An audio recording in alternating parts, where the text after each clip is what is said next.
YouTube going. The Goat House is back with another episode of Terrible Take Tuesday. Taking a look at some of these takes you guys sent in from around the NFL. Some of them are pretty bold, some of them are downright terrible. We're going to take a look, give you guys some shout outs. A lot of you sent me the same exact take. I just used the first person that sent it, so I apologize if you were expecting yours on here or your name to pop up. I just thank you guys for playing along here. A lot of fun. 60K, that's our subscriber goal by week 1 of the NFL. I think we can do it with your help, so I appreciate it.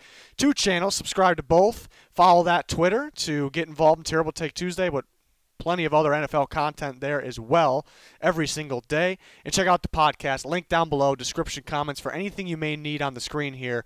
Check it out. First Terrible Take, taking a look at some offensive line rankings here.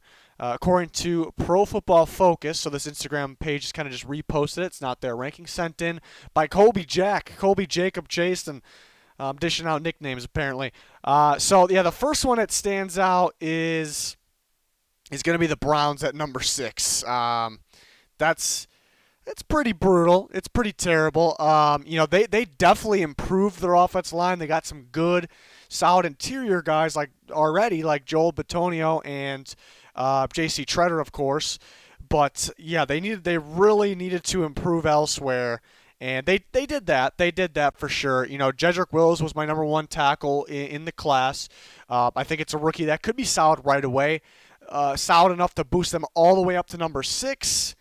I don't know about that one. And he also, keep in mind, he has to switch from right tackle to left tackle. I'm not really worried, but there could be a little bit of a transition, especially with the less training camp perhaps in the offseason. Conklin, I think, definitely helps them improve their run blocking. I don't know if pass protection changes all that much with Conklin, though, on the right side. Maybe a little bit improvement because it was pretty brutal last year, but that's where his weakness is as well. Just not enough to boost them to number 6. A little confusing there. The Steelers, I probably wouldn't have. Again, I'll go through eventually and make my unit rankings. We're going through position rankings at the moment, a lot of them. Steelers, I don't know. They always were so good, but they're starting to decline a little bit. I think they'll be solid still, but they're starting to decline a little bit. The Chiefs, I would have much higher than that, much higher than number 12 for sure. The Packers losing Balaga, I think they could knock them down a little bit. Still good. The Ravens losing Yonda, could that knock them down a bit?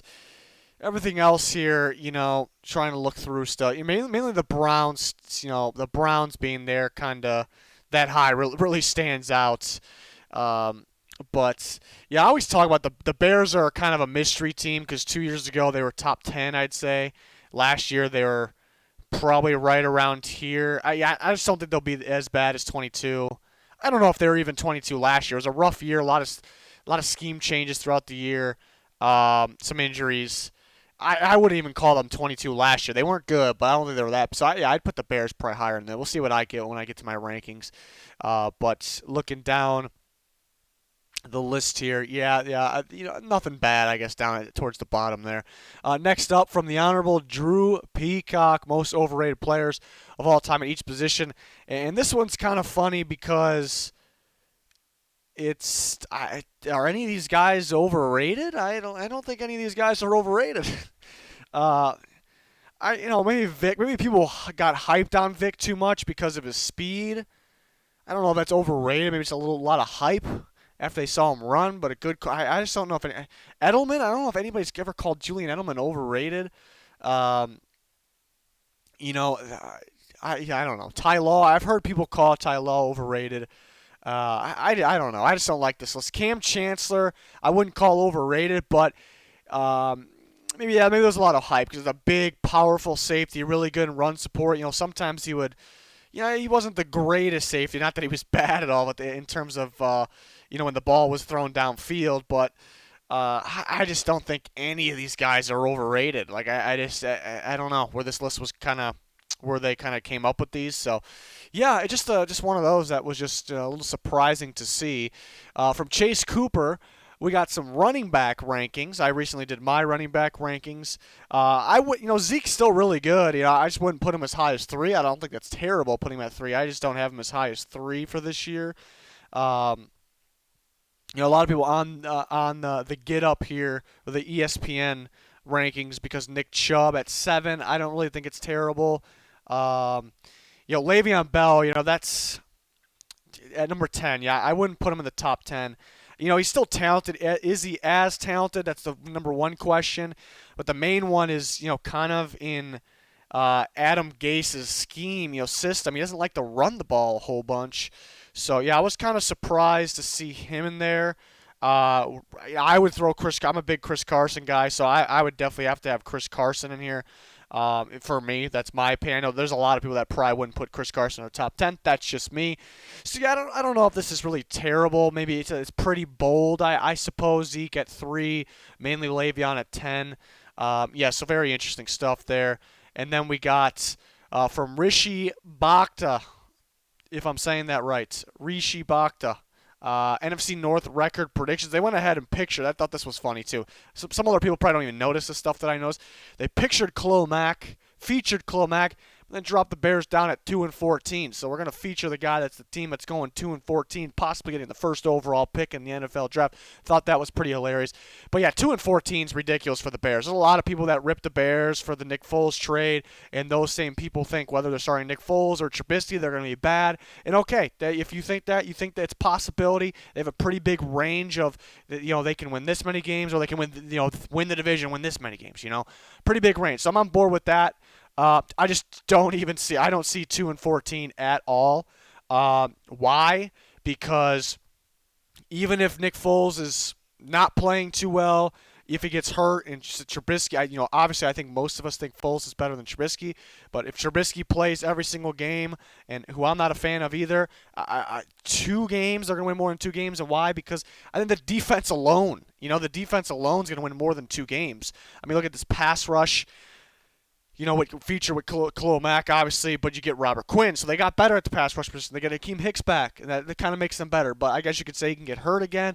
They got other young talented players that can step up, play even better. Eddie Jackson, Roquan Smith, guys like that. So I just, I think worst case scenario, the defense is the same as it was last year. And I think that's worst case scenario. It should be better. But it could happen. The worst case can happen because injuries could pop up again. Akeem Hicks kept getting hurt when he kept getting on the field last year. He's 30 years old, so it could happen. But they won more than 2 games alone with the defense last year. So I just don't see the 2 wins there. I don't really have anything wrong with, the Packers definitely can win 12 games. I'm probably thinking, 11 is, I don't want to say best case, but yeah, it's kind of getting close to best possible case for the Vikings. So I'd probably be more around the 9 or 10 wins maybe. 7 for the Lions, definitely doable. Lions are always the tricky ones, They got the good. I think they got a pretty good roster. I think it's a pretty balanced roster. They're the Lions, though. Can they stay consistent? Can they stay healthy? It's kind of the question. But I like the roster.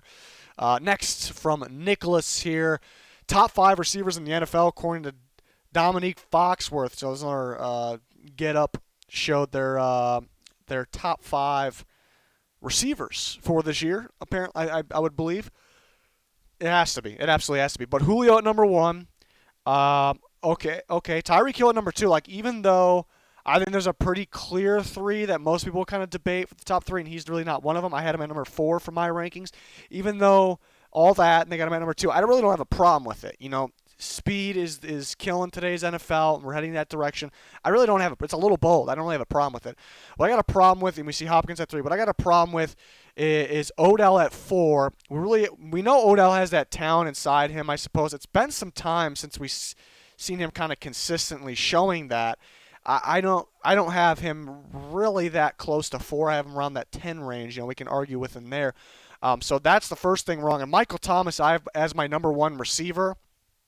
I think, and I feel pretty strongly about that, even though there's some other really talented ones. But I think if you get through 3 receivers and you don't have Michael Thomas in there, I think it's terrible. I think we're definitely considering it terrible. So Odell at 4, Michael Thomas at 5, and that gets them on the lists. top 25 defensive from another one from Chase Cooper here. He's on fire. Top 25 defensive players. This is absolutely all over the place. Man, where do I start? Where do I start here? Well, first, I mean, Aaron Donald at 14. I mean, I feel like if you don't have him at 1, you better have him at 2. That's it. You know, it's terrible. You got him at 14. Pretty terrible. I like Tre'Davious White. I don't know if I've had him at 6. It's just a little bold. Minka Fitzpatrick at 7 is just too darn high. Really good season. There's a lot of people on the Minka Fitzpatrick hype train. I think that's just pretty high there. For defensive players, Richard Sherman at 8. All defensive players, pretty high. Yeah, maybe you want to see Shaq Barrett show us a little more to put him that high. I don't know. I like Marlon Humphrey. I've always liked Marlon. I just don't know if I'd have him that high. C.J. Mosley, I don't think that's pretty high at 11. Justin Simmons, I've always been on the Justin Simmons train. Great season last year. Thought he was one of the best safeties in football last year. Just don't think I'd put him at 13. Earl Thomas, I would not put as high as 15. Marshawn Latimer, yeah, people are going to rip me for this, but I don't know. He's might not make a top 19 cornerback list for me. I mean, that's pretty high, but in terms of top 25 defensive players, number 19, absolutely not. Anthony Barr at 22 might be a little bold. I'm just kind of surprised he made the list. Chris Harris at 24 at his age. Yeah, I'm wondering where there's more pass rushers missing from this list. Guys like Zadarius Smith there. Are they missing Von Miller? They're missing Von Miller. I'm just noticing that a lot right now. Chris Jones is missing from the Chiefs. Pretty ridiculous. I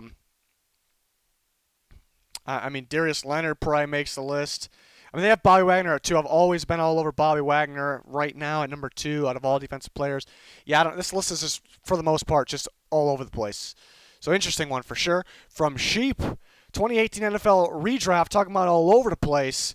Lamar Jackson at 1, okay. Quentin Nelson 2. Sam Darnold staying at 3. I don't know about that. There's a lot of people that just love them some Sam Darnold.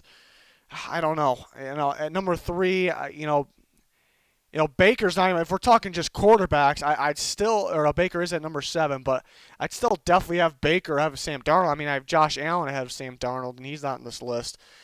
Minka, we just talked about Minka. Just to have Minka ahead of Derwin. Derwin James is still the better safety. We didn't get to see him last year. I know we want to see more, but they're still basically prospects. Derwin James is the better safety. Bradley Chubb, still, below some of these guys, below Fitzpatrick, just wouldn't happen. Orlando Brown had a really good year last year. He just would not go. People got to realize it's a scheme fit for Orlando Brown. There's very limited man-power schemes, gap schemes left in the NFL. It's a lot of outside zone. And Orlando Brown fits the Ravens' man scheme there, that gap scheme. It's a fit. It's another team. There's not too many teams that would take him this high.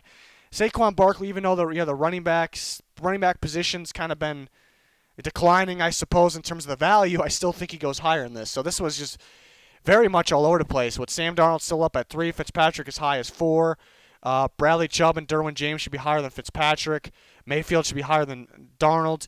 Orlando Brown shouldn't really be on this list, even though he had a really good year. Barkley should be higher. Confusing one for sure. Top 10, another one from Colby Jack here. Top 10 wide receivers post 20. So it's an interesting one. Interesting post here. Pretty clever. They're going. I mean, I guess it's kind of what I do, because I kind of predict rankings for this year. So it's the guys we're going to be talking about who had the best year. So in a way, it's kind of similar to what I do. But so basically, this is what we're going to be talking about in terms of the rankings after this season. So I guess it's based on this upcoming season. But yeah, this is interesting. Antonio Brown at number 3. First, he's got to go on a team. Then next, he has to play that good. Better than DeAndre Hopkins. Better than Chris Godwin. Yeah, all these guys. Tyreek Hill. He hasn't pictured in the Texans jersey. I don't know if he thinks he's going to play for the Texans, so that's interesting as well. Very bold, to say the least. Very bold. Yeah, and then there's no numbers, so I don't know if this is in order. I think it is in order because they have Michael Thomas, Julio Jones. But yeah, Tyreek Hill needs to be a little higher than that. It's just the whole Antonio Brown thing, pretty interesting to say the least there. So they're getting bold and throwing him in the Texans jersey too. Next, we got from Tim Joyce. Yeah, I've seen this one around Twitter quite a bit too. It's offensive line rankings. Tunsil's a good young offensive tackle. It's tackle rankings actually, yeah, and he's improving, but number 2 is pretty darn high. Um, and then no Mitchell Schwartz is ridiculous. I think Mitchell Schwartz is the best right tackle in football, and I almost want to call him the best tackle in football. So yeah, I think those two things there, having Tunsil that high, pretty bold, and not having Mitchell Schwartz is downright terrible in my opinion. So yeah, I've seen a lot of people kind of ripping these offensive tackle rankings throughout Twitter there. From Cameron Sullivan, a lot of people sent me this one too. Is the first one to send me this roster tiers, and this is so just based on the rosters, not like Super Bowl chances perhaps, just based on the rosters. So nearly flawless is the Ravens. Yeah, I mean it's a really good roster. I mean if you wanna, I mean they could get better at receiver. They could actually use actual edge rushers. Um, but I'm okay. It's a really good roster. I'm okay with it. Balanced, few needs. Saints, Niners. Yeah, I don't know. I'd probably group the Ravens and the Niners together. I think they're pretty similar. One-sided power team. It's weird how they labeled these. I think the Bills are pretty complete. So if we're just going off rosters, like I don't know. It's a weird exercise, I guess, a weird content idea here, because we know the Chiefs are better than the Bills. I almost say the Bills have a more complete team than the Saints. Not that they're better, but I think they have a more complete team there. They might even than the Ravens as well. So I don't know how they're really going about this. The Chiefs are still, at the same time, I wouldn't call them one-sided. They got a good pass rush. They got good pieces here and there. They got the weapons as well. The offensive line's really good, so I wouldn't really call them one-sided. Cowboys are pretty balanced, I suppose. I wouldn't call the Bears a one-sided power team. A lot of people we saw that other terrible take, the Bears going 2-14. I've seen a lot of that, mainly that. Everyone just not believing in the Bears. And I kind of, even though I have them borderline in and out of the playoffs, I've kind of calmed down a little bit because I do like Nick Foles and their system a lot. I've kind of calmed down a little bit, even though I do like it. It feels like I've kind of been higher on the Bears than most people out there. But this person has them as a one-sided power team. I don't know if I'd go that. I mean, the defense is pretty powerful. I just don't know if I would go that far. What's confused me here is there's a lot of teams in that lopsided roster, and I just don't agree with. I don't know. I don't agree with a lot of them. The Titans are one of the more that's why I like the Titans. Maybe they don't have a lot of elite fighter. They have Derrick Henry, but and there's some other good pieces. Don't get me wrong. But maybe don't have a lot of elite star power. Enough of it, maybe to take that next step. But they are a very balanced, complete team, in my opinion. Lopsided roster does not fit. The Packers' lopsided roster does not fit. They're much better than that. We're a little, everyone's a little disappointed in them. They didn't get better at receiver. They didn't get defensive linemen to pair at Kenny Clark. They didn't get the inside linebackers. But I don't know. I can't really call them a lopsided roster. I mean, you have the quarterback, you have the running back room. The offense line is going to be good, even though they lost Balaga. They have the secondary is really solid. The pass rush is really. I mean, how do you call that lopsided? The Texans, I don't really call it like that either. I think the Texans roster is better than most people think. The Chargers. What's holding them back is, I guess, the quarterback play. It's kind of a question mark, but I think it's maybe they're towards the defense, so I can't argue that one too much. I think the Vikings got a pretty complete roster. Maybe the offensive line. Definitely the offensive line's holding them back, but I wouldn't really call them lopsided. And then looking at, I wouldn't call a lot of these teams lopsided. The Falcons, the Patriots, the Lions. That's confusing. It's confusing. And one team under you have issues. I don't think there's enough splitting up the Jags, Dolphins. Some of those teams, I don't think there's enough splitting them up where you can just single out the Jags, even though, I may be predicting them to be the worst team in football. There's not enough splitting them up to single them out, in my opinion. I don't know. And then from Answernaut 559, Bucky Brooks with an interesting one here. Quote from Bucky Brooks. I like Bucky Brooks. I like him. Him and Daniel Jeremiah on NFL Network. Really entertaining stuff during the NFL draft process. But the quote was, "Guess what? He's right. Ryan is the best quarterback in the NFC South in 2020, and it's not even close."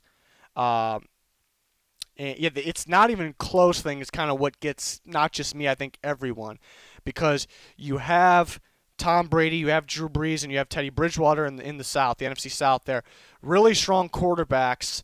And first off, Matt Ryan, in my opinion, can be the best. Like if we're through the year and Matt Ryan ends up being the best, I'm not going to be that surprised. I'm like, okay, yeah, it's Matt Ryan. He played outstanding a few years ago. I think it's not a stretch, it's not a reach to say he can kind of get closer to that, play towards that again. I thought he had a little bit of an off year last year, early in the year. So it wouldn't be that shocking. Drew Brees and Tom Brady, guys again, it wouldn't be shocking to me if they played almost elite, right around elite, both those guys. It wouldn't be shocking to me if they declined, and it kind of showed a bit. Not like bad play or anything, but they just weren't the same, quite as the same. But it's going to be a long shot for them to be pretty far off of that. And then Teddy Bridgewater, I've always loved Teddy Bridgewater, very accurate quarterback. He's the guy. They got a good offensive system. It wouldn't surprise me if he played better than Matt Ryan, though, or some of those other guys. It wouldn't completely shock me, even though it's not expected. If you're saying Matt Ryan's going to be the best quarterback in that division this year, I'm gonna say that's not my prediction, but I can't really say you're wrong or wrong to predict that. It's a prediction. I think and it's not even close part is what gets me and everyone probably. Because I would put him at number 3, honestly. I think Tom Brady's going to have a pretty big year with Arians, with the weapons the Bucs have. I think we can have a high touchdown year, and Drew Brees. We know we're gonna get from Drew Brees, and you even had Teddy Bridgewater in there. I think who I think will probably be 4th, but that just shows how good the quarterbacks are in this division. But I'm rooting for Teddy. I'm a big Teddy guy, and I think he'll be great for them. But yeah, it's not even close part is what gets me, because most likely out of the quarterbacks division, somebody is going to be better. I guess chances are it's got to be at least one guy, Brady, Brees, Bridgewater, Brady or Brees, one of those guys. So it's quite the quote there from Bucky Brooks. But again, I can't stress enough. I can kind of see it. I can see Matt Ryan being the best in this division. I'm not saying I'm predicting it. I already did my quarterback prediction, so obviously I'm not predicting, but it's just that last part of that quote. That's kind of what gets me. I don't know. Appreciate you guys for sending in the takes. Let me know your thoughts. Please smash that like button. Appreciate you guys, very much for playing along and staying interested in the channel here.